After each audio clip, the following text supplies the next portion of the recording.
These next few videos are going to be about the practicals that we generally conduct in the college itself for internal combustion engines. But currently, because the college is not open for students right now, so I decided to take the videos of the practical and put them online so that you at least have a basic understanding of how practicals are actually done. Okay, so the most important practical of all these is the practical that is conducted on the diesel engine test rig, right? So basically, what is a diesel engine test rig? This is the photo of the diesel engine test rig that we have in our college, right? So there is a diesel engine, this is a dynamometer, and this is the entire setup which is used to conduct the testing of this diesel engine test rig, right? We have seen several sums like the heat balance sheet sum that are conducted on the diesel test. So what are the main reasons that we conduct these tests on the diesel test rig? Right, I have explained to you in the power measurement, the first lecture of the power measurement, first lecture of module number 5, as to how testing is done in the industries and why testing is actually so important, right?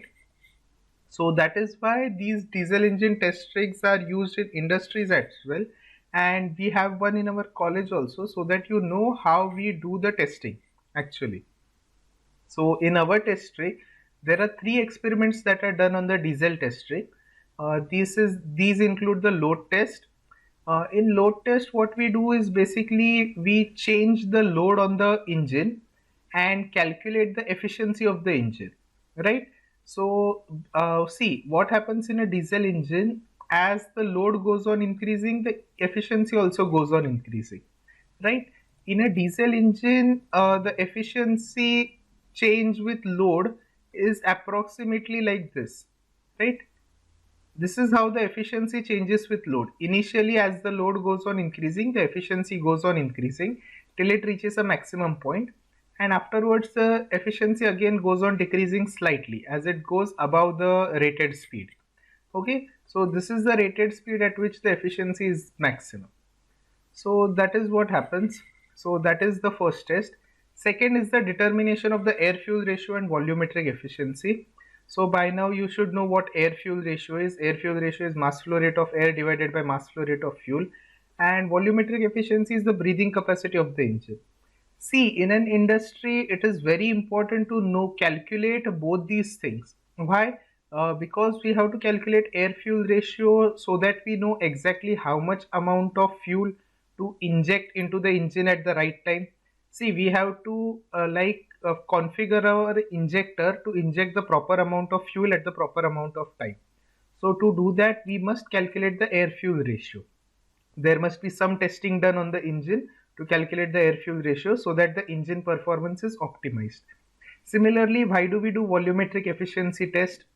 Volumetric efficiency test is done so as to check the breathing capacity of the engine, whether or not the engine is taking the maximum amount of intake air possible, right? More the amount of intake air, more will be the power produced.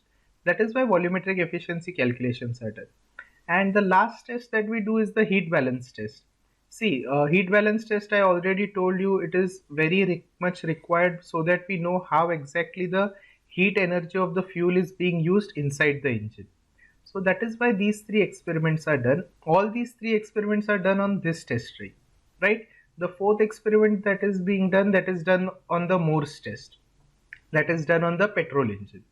So, but before understanding and doing any of these experiments, it is first vitally important for us to know what are the parts of the engine, how this setup actually works, what are the dynamometer, how is it connected, what are these different things over here that you are seeing over here. For example, this, what is over here, these things.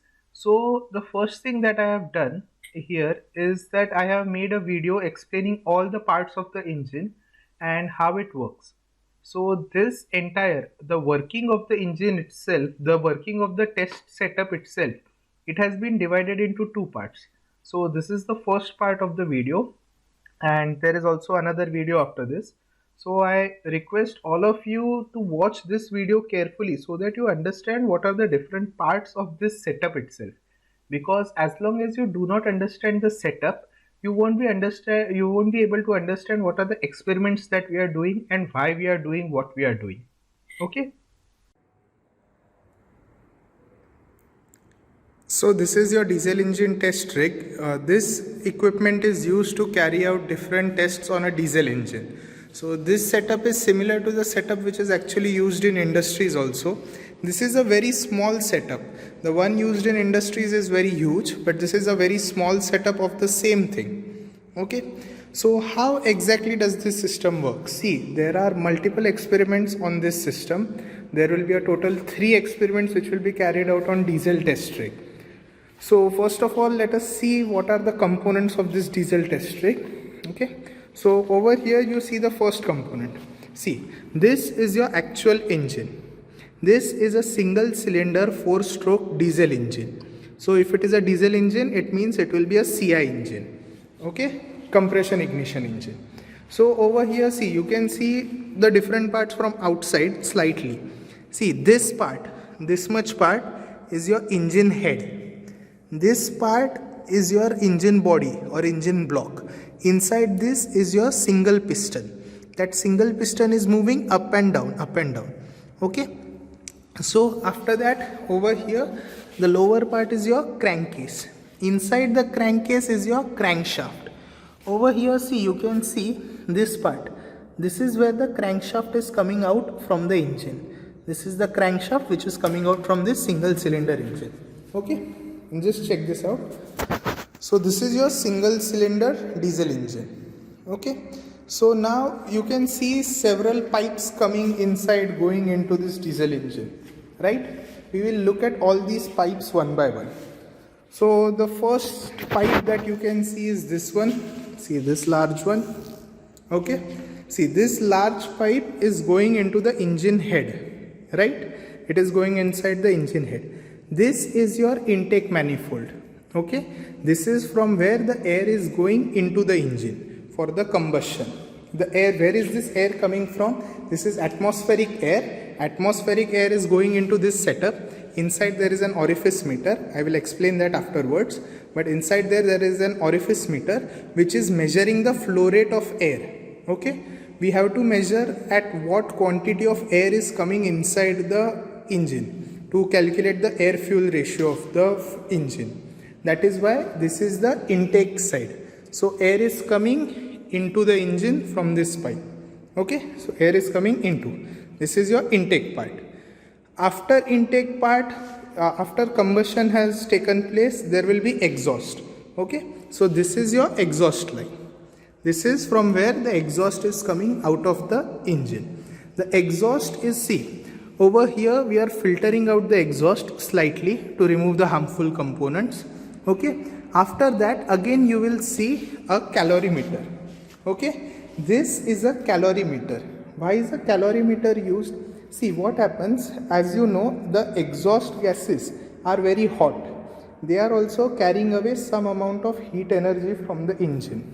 Now we have to calculate what is the amount of heat energy taken away by the calorimeter, by the exhaust gases. So to calculate how much heat is taken away by the exhaust gases, we use a calorimeter. Okay, I will explain the working afterwards, but that is what is happening. So this is your intake side. This pipe is your intake. This is your exhaust. It is going out and out of this window. Okay. Over here, what else you can see? These are the two main things. Okay. Another thing that you can see is this pipe. See this pipe. This is what? This is engine coolant in pipe. So what is happening? You are using the engine will get hot. We have to pass a coolant through the engine to cool it down. That is why this is your coolant in. We are using just water. Okay. We have a normal pump, water pump, which is pumping in normal water through the engine.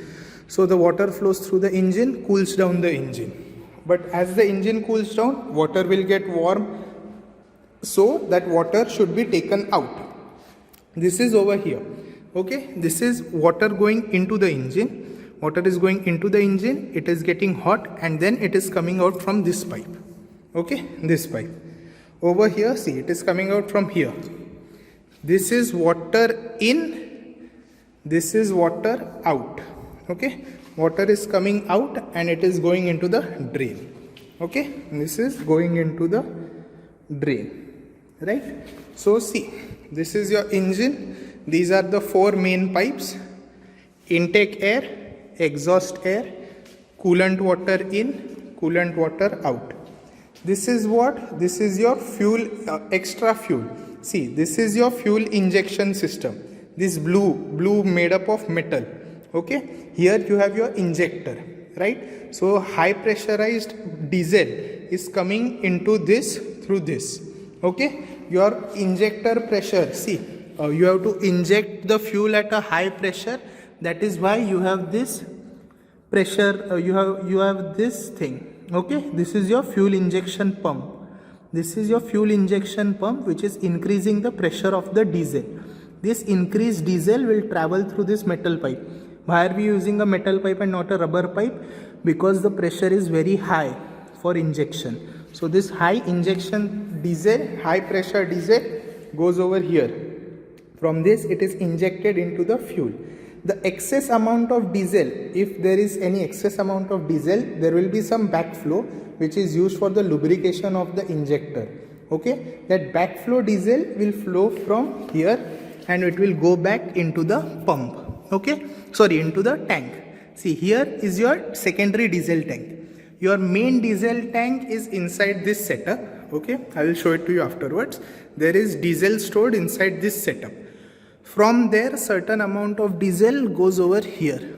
Okay, and this diesel, in this diesel, okay, this is a secondary diesel tank. From here, that diesel is taken up by this diesel pump. This diesel pump pressurizes the diesel and sends it to the injector. Okay, as it is a single cylinder engine, it needs only a single injector. So the single jerk type fuel pump is used for this. Okay, one additional thing you see over here, see this. Okay, this mechanism can be moved. This is the mechanism which controls the helical groove over the jerk pump. If you remember the diagram of your jerk pump, you will remember that there is a helical groove which can be moved clockwise, counterclockwise to control the quantity of diesel that is injected. Okay, so this is the governor which is controlling that. Okay, by doing this we can shut off the complete diesel supply to the engine. In this case, there will be diesel supply to the engine. Now, based upon the engine requirements, what is the engine load, etc., this will move forward and backward and control the quantity of diesel going into the engine. Okay, so in case of injection system, what are the important parts that we have seen? First of all, there will be a main diesel tank which is inside this. I will show it to you afterwards. Then there is a secondary fuel diesel tank over here. From here, this is your jerk pump, jerk type diesel pump. So what is it doing? It is taking diesel from here and converting it into high pressure. Okay, high pressure diesel. This high pressure diesel is going to your injector. This injector is injecting fuel into your engine, and what will be the excess diesel, that will be run off and back into the diesel tank. Okay, so that's it for over here. Okay, so now see, this is your engine. Only this part, see, from here to here, this part is your actual engine. Okay, from where? From here to here, this is your actual engine. Okay, this thing in front of it, okay, this is used just for your connection purposes. Okay, currently this is being used for connection purposes. This is actually your flywheel. Okay, this is actually a flywheel, but currently we are not using the flywheel directly. We have connected it to a dynamometer. Okay, see what is happening. The crankshaft is coming out from over here.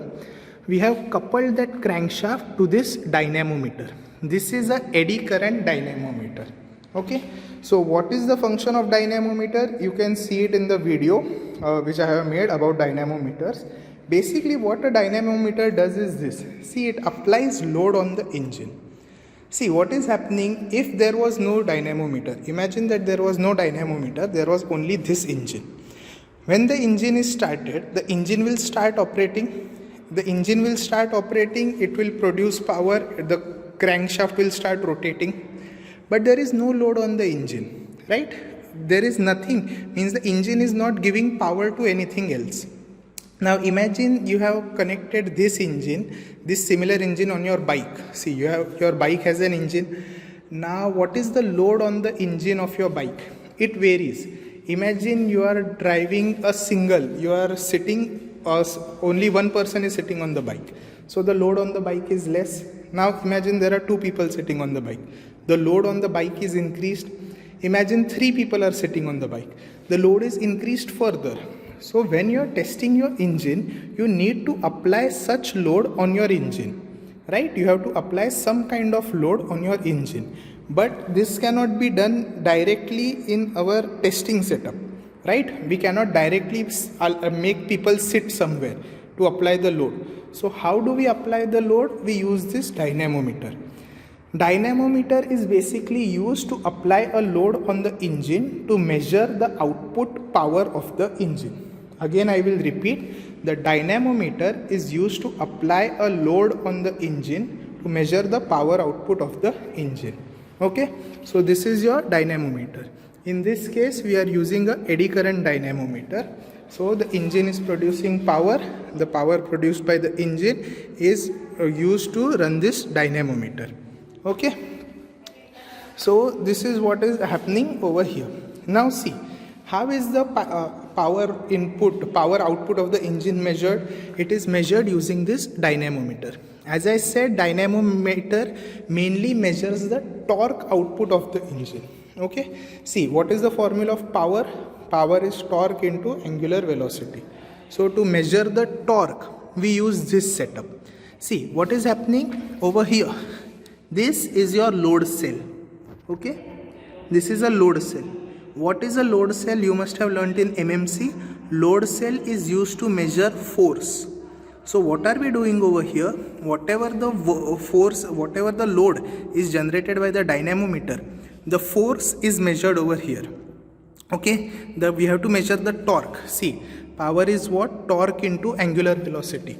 What is the formula for power of an engine? P is equal to 2 pi nt upon 60. 2 pi upon 60 is constant. We have to find n, we have to find t, right? N is what? RPM. For measuring RPM, we have, see, this RPM sensor. This is a RPM sensor which is used to measure the speed of the engine crankshaft. It is the same crankshaft which is connected to the dynamometer. Okay, so this RPM sensor is used to measure the RPM of the engine. So from 2 pi nt upon 60, we know 2 pi n upon 60. We just have to measure T, torque. What is the formula of torque? Torque is force applied at a distance, right? Torque is force applied at a distance. So this is a load cell which is used to measure force. Okay, what happens whenever force is applied on this? This gets deflected. Okay, there is deflection, and because of this deflection is directly proportional to the force applied. So by measuring the deflection, we can measure the force. This reading is directly given to us in this setup. Okay, over here we can directly see what is the force output. Okay, see over here, kg. Here we see, I will show it to you in some time. And what is torque? Force into radial distance. So we know the force because of this load cell. The radial distance is distance from the center of dynamometer to this. Okay, from center of dynamometer to this point.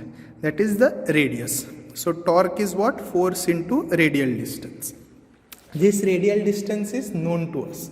Okay, it is given to us. Now we have set up this dynamometer, so we know the radial distance. By measuring the force from over here and multiplying it by the radial distance, we get R cross F. The radial distance, see, this radial distance is directly given to us. How much? 185 mm. Dynamometer arm length 185 mm. So that is the radial distance R. We know the force from over here reading. Okay, from this reading. So force into radial distance is your torque.